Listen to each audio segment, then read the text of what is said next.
Let's learn how to do a kettlebell swing.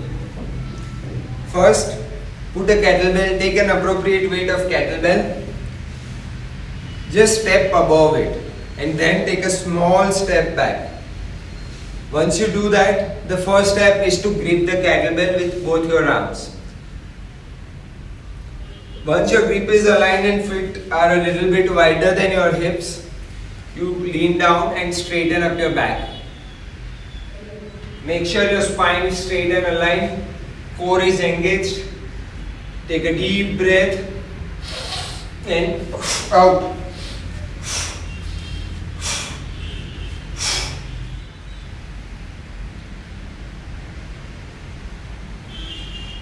Then just drag the kettlebell right below your body, create that momentum and start swinging.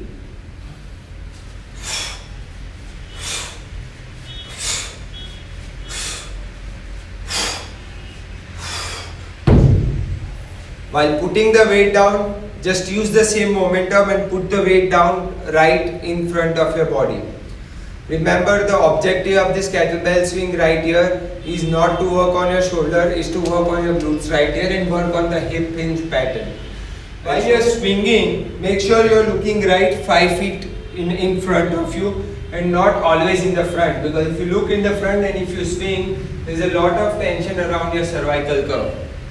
So to protect your neck, look in the front, make sure your spine is neutral, grip, correct your back straight, lift and swing.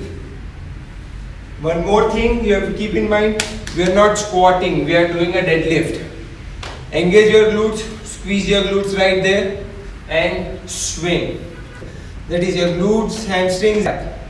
So for a full posterior chain workout and to push your heart rate up and high, do this kettlebell swings, do reps between range of 10 and 20, add it between your HIIT circuit or do heavy kettlebells as an individual exercise for 3 to 5 sets.